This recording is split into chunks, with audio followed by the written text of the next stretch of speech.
শাহজালাল মাজারে পুকুরে আমরা যে গজাল মাছকে এখন খাওয়ার দিব, এখানে মাছ বিক্রি করে কাকা। আসসালামু আলাইকুম। ইয়া প্লেট কত করে এগুলা? 20 টাকা। তাহলে আমরা 100 টাকার কয় প্লেট পাবো? 5টা নেন। এখানে এই যে এগুলো 1 প্লেট 20 টাকা করে, কি জন্য এখানে বেশি মাছ দিলে আবার সমস্যা, যে পরিমাণ মানুষের মাছ পালা পরে পুকুরে মাছে ভর্তি হয়ে যাবে নাকি। তাহলে 5টা দিয়ে দেন, এখানে একটা নিছি, আমার হাতে তুলে দেন, হাতে তুলে দেন। আচ্ছা একবার দিয়ে দিবেন। 2 3 কয়টা হয়েছে এখানে?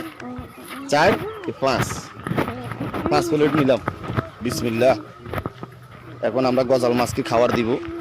এই যে এই বরাবর দিই, এইখানে দিই, এই যে দিলে এরা খাই ফেলাইবে, যে খাইতেছে। আলহামদুলিল্লাহ। শাহজালাল মাজারের পুকুরের ভিতরে গজাল মাছ যেগুলো, সেই মাছ এখানে একটা দুইটা মাছ না, শত শত মাছ আছে, একেবারে পুরো পুকুরে মাছে ভর্তি। আর এগুলো আমরা কিছুদিন আগে আসছি, তখন আরো ছোট ছিল, এখন বড় হয়েছে, খাবার খাইতে বড় হয়েছে।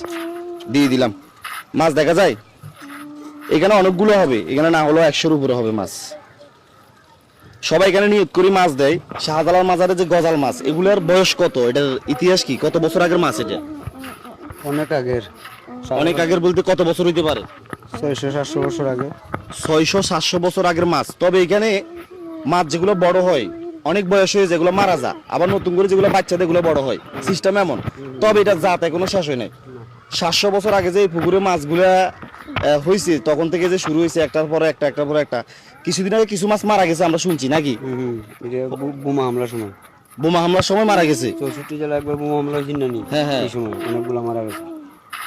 ও আচ্ছা। ওই যে তারপর আবার যে ছোট ছোট এগুলোতে বাচ্চা দিছে, এগুলো কি আপনারা যে বাচ্চা দেয় না, বছর বাচ্চা দেয়? বড় যে এই যে একটা বয়স কত জানেন? এখানে মাছ মারা যাইলে তখন এগুলা জানাজা পড়ে মারি দেওয়া হয়।